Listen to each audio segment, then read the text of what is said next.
People desire to make large purchases with very little of their own money invested. So let's talk about it.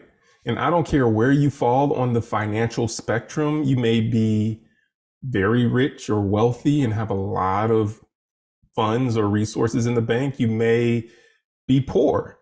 But regardless of where you fall on the spectrum, people on both ends and all throughout the middle all want to make large purchases, but put very little of their own money or have very little of their own money invested into making these large purchases. So let's talk about this for a little bit. We have rich people on one end that want to do it for a completely different reason than what poor people typically want to do it for. So, for example, we'll start with the rich people. You have people who are wealthy or people who have a lot of money.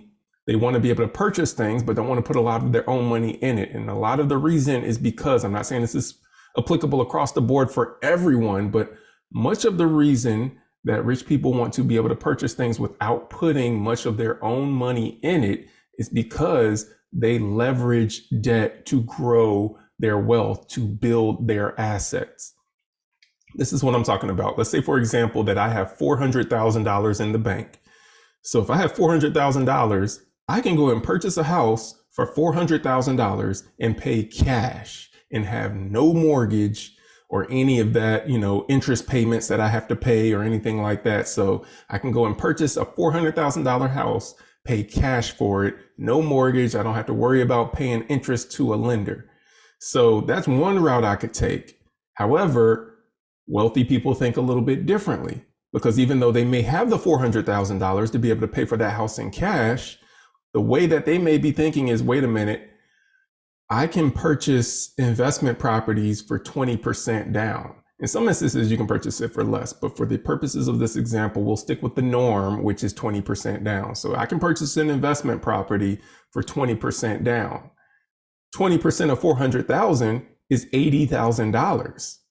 So I can get $80,000 out of 400,000 5 times, meaning that I could go and purchase 5 investment properties for the same, that looks like 10, 5 investment properties for the same amount of money that I can purchase one home for without a mortgage. Now, all 5 of those investment properties would have a mortgage on them. I'd be paying principal and interest, but 4 of those 5 I could rent out, assuming I live in one. If I don't live in that one, then I can rent all 5 out. But in any case, the overwhelming majority of those homes are going to be rented out.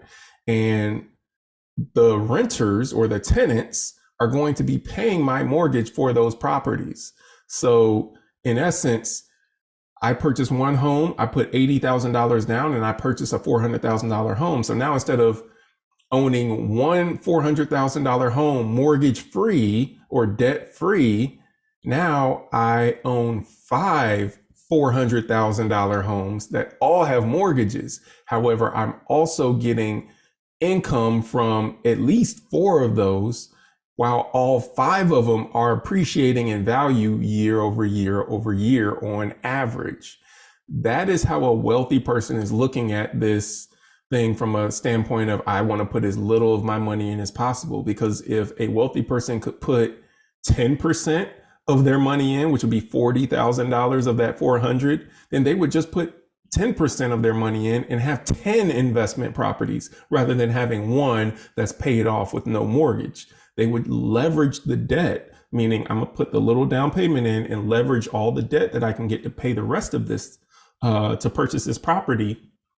And I'm gonna have even more because the tenants are now paying the mortgage payments for me. I'm still not having to pay those mortgage payments. My tenants are paying the mortgage payments. And after enough years have gone on, rent's gonna continue to increase, meaning that the amount the tenants are paying is gonna increase, but they know their mortgage payments are not increasing along with rent. Taxes and insurance might increase a little bit, but rent is definitely increasing at a higher, much higher rate than taxes and insurance are, which is only a small portion of the mortgage. So they know that eventually, over enough years, now the rent payments on those properties they purchased outpaces what the mortgage is. So now they've got cash flow. And with that cash flow, you can now start building money or building equity that you can then turn around and invest in other things that are going to grow money. So now your money is making you money. This is how wealthy people are making money, or how they are viewing leveraging debt to grow their assets and grow their resources. Now, we'll flip to the opposite side of the spectrum. When you're looking at poor people who might not have much money, and it doesn't have to be poor, it could be middle class, but people on average do not have even $2,000 in the bank to be able to cover a $2,000 emergency if one popped up. Most Americans are living check to check to check. Most Americans don't have 6 months worth of reserves to be able to cover all of their living expenses for 6 months should the income stop flowing in. So knowing that, I say that most people are in the category of not wanting to put any money into purchasing a home, because most Americans don't have money to be able to put towards purchasing a home.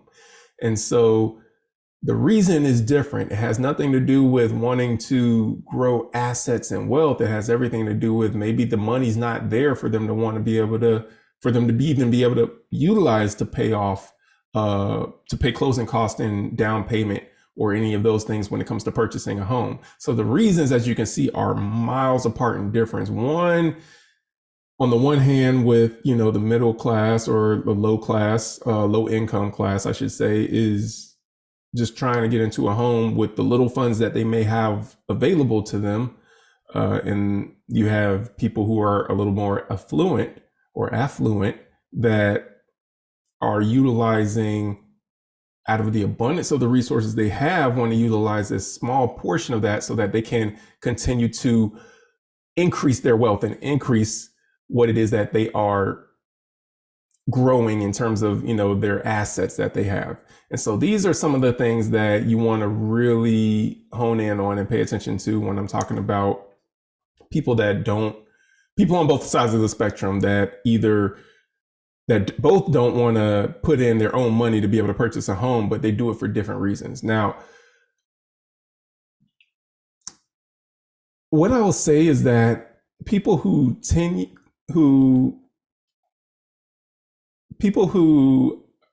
sorry, I'm just getting this message that my recording may fail to detect your speaker. May properly check audio devices. Okay, I think I'm good, but I'm getting this message on my Zoom that speaker is not working properly. So I'm just going to assume that everything is still recording fine.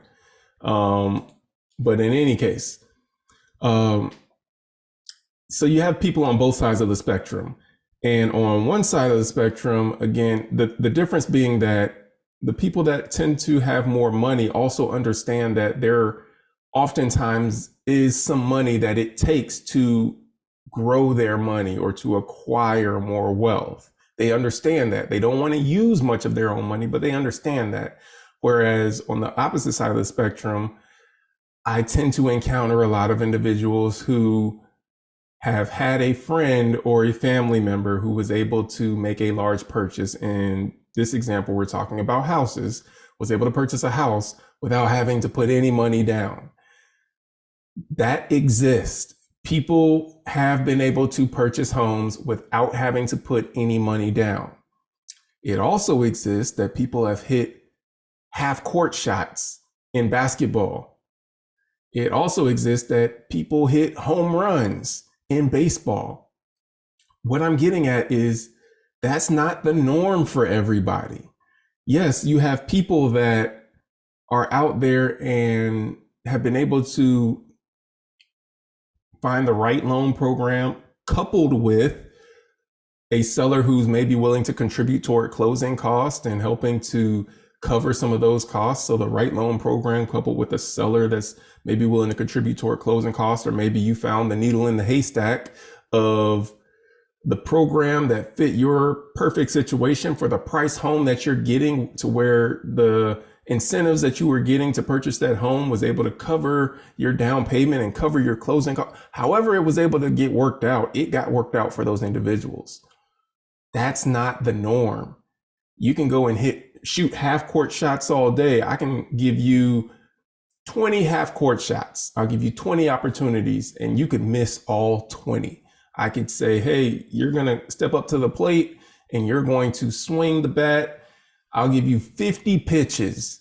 And if you can just hit one of these things over the fence, 300, however far you got to hit it, you get one opportunity to hit this thing 300 feet or whatever and get it over the fence, or 400 feet, because all different baseball parks have different distances. But you can hit it over the fence, and you got 50 tries. And I would venture to say that most people in those 50 tries can't get it. Most normal people, obviously a professional athlete, can, in all likelihood, out of 50 tries of someone just throwing the ball up there, might be able to get a few over the fence, if not more than a few. But your average American can't. And your average American likes to look at the people that have been able to purchase a home with no money at all coming to the table and say, that's what I want to do. I don't want to put anything of my money in there. I want to purchase a home with no money at all. And understand that while that's something that can happen, that should not be your North Star. It shouldn't be something that you're just focused on in terms of, I'm going to make this happen, because it does in most cases take a willing participant on the other side of that deal, meaning the seller. It takes that seller also willing to contribute to closing costs, or buying down your interest rate, or a combination of the two, to one, help you be able to qualify for that home, but two, also cover all those costs that you might have up front. Now, the seller can't pay for your down payment. That's something that has to be paid for by the buyer. It can be gift funds that you can receive from a family member or someone else, or you can use a down payment assistance program to get the grant money that you want, or get a loan to be able to cover those down payment assistance, the money that you need for the down payment assistance. However, you're still going to have to come up with the money for the down payment assistance. And then when you find a home, you're still going to have closing costs. So you still got to find a seller that's willing to cover all of the closing costs, which are the buyer's responsibility. The closing costs aren't the seller's responsibility. It's the buyer's responsibility to pay for all those closing costs. So you're still going to have to find a seller who's willing to cover your responsibility of all of the closing costs, because the closing costs are costs to close the loan. They're not costs for the seller to sell a home. It's cost for origination fees, discount points that you might have to pay, attorney's fees, title fees for a title search that's being done on the property. These are closing costs that are all cost of you as a home buyer acquiring or purchasing a home. And so you do have some homes that are on the market to where maybe the seller's trying to move quickly, maybe the seller's really needing to sell, maybe the seller's feeling generous and is completely open to negotiating how much they are actually going to give up out of this deal in order to get this home sold. And in those instances, maybe you get a seller who's saying, you know what, I'll cover all the closing costs. You are not going to be guaranteed to find that in most cases. I would say in many cases, you're not going to find a seller who is just going to say, I'll cover all of your closing costs and you just worry about the down payment. You go and get a down payment assistance loan to cover the down payment, and boom, now you can purchase without. Again, you can keep shooting those, shots from half court, hoping that one's going to go in, but just understand that it's not the norm. Again, people that have a lot of money and resources understand that it's not the norm. They understand there's going to be some of their own money that they're going to need to put into this thing to make the deal work. But they also understand how to, put as little as possible into it and then stretch it over a long period of time, vice being on the opposite side of the spectrum, where it might be like let me just put nothing into it and get everything for nothing. And it's just a completely different mindset when you're looking at this thing of understanding I might have to put something into it, but I want to put as little as possible, versus I had a friend who didn't have to pay anything. I too want to purchase without having to pay anything. Let's learn how the game works. I guess you could say, learn how to play this thing in terms of, the rules and how to make it work for you. And that will increase your chances of being able to come to the table with as little money as possible, rather than coming to the table with the mindset that I don't want to have to pay anything. I had a friend who bought a house. I had a cousin who bought a house. I've seen other people and heard of other people who bought houses. And I've seen a commercial on YouTube or another advertisement that said, want to know how you can purchase some money with no money down? Click on this link and I'll show you how you can buy a home without having to pay a dime. Again, that is not the norm. Talk to homeowners. Talk to the majority of homeowners, not just the one or two or three that you may have known that didn't have to pay any money. Talk to the 50, 100, 200 people that did have to come to the table and pay something. It's not that they were oblivious to the secret that the one person you knew may have known to not have to pay anything. It's that one person was able to hit the half court shot. That one person was able to knock it out of the park. But that's not the norm for everybody. That's not something that's going to happen for every individual. However, you can improve your chances of being able to purchase a home without having to put much money down or put in as little as possible by knowing how to play the game. And part of knowing how to play the game is, one, knowing the rules of what money you have that you actually need to pay when it comes to closing on a home.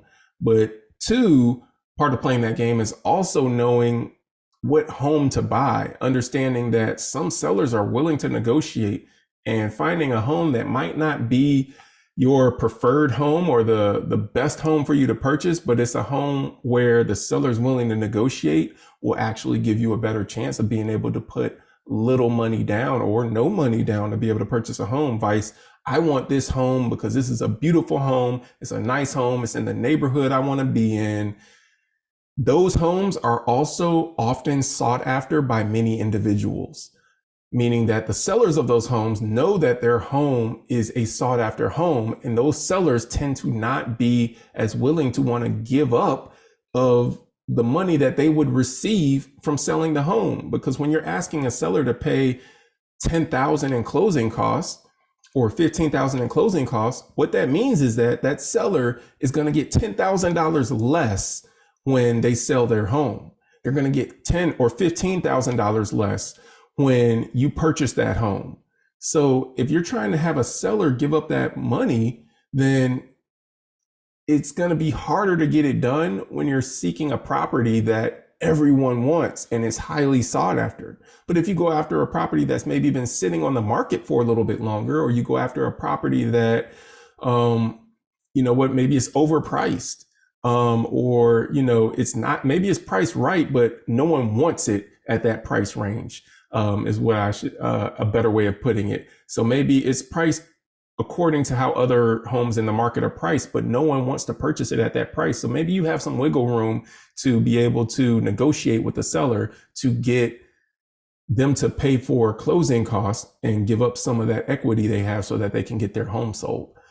Those are the things that I'm talking about when I'm saying learning how to play the game, learning and being willing to be flexible with the home that you want to purchase. Because most people not only want to come to the table with no money down, they also already have a preconceived notion in their mind or an idea or a home that they're attached to already emotionally of what they want in a home. They're like, oh, I've seen this home.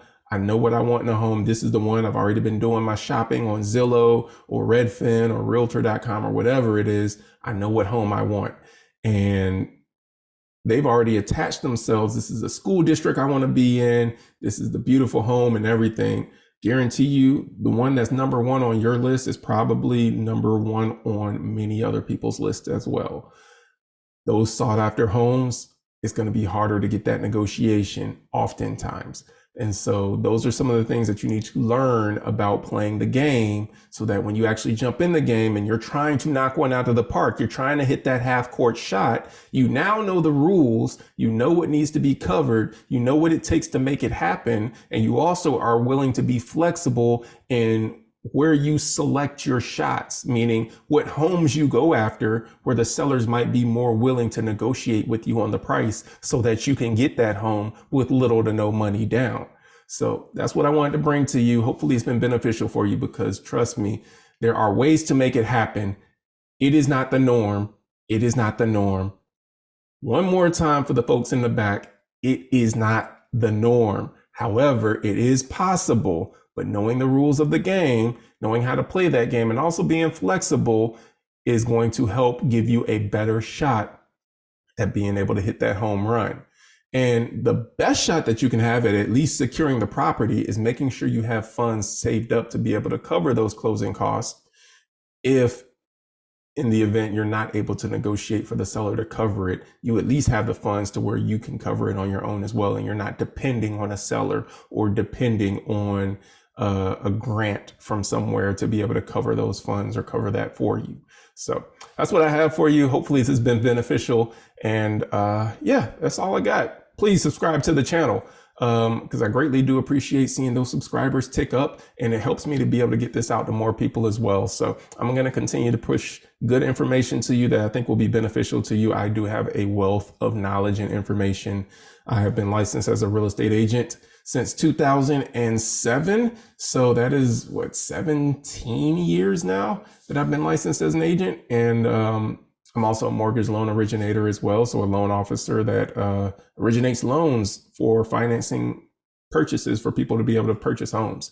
And so I've got a wealth of knowledge on both sides for the financing and on the real estate salesperson side as well. So hopefully you're taking this information and it's benefiting you as well. And if it is, share this with one or two other people that you know, so that they can also be benefited from it. Because if you're on here to try and get information on how you can better purchase a home or make smarter or wiser decisions, I guarantee you, you know at least two other people that also would like to have this same information so that they can also make wise decisions in what they're trying to accomplish as well. So share this with them so that they can also benefit, and we can all grow and get better together, get wiser together, get wealthier together, and more knowledgeable in making our decisions so that we can make the best educated decision for us moving forward. So that's what I have for you. Thank you for tuning in. Take care. Be blessed.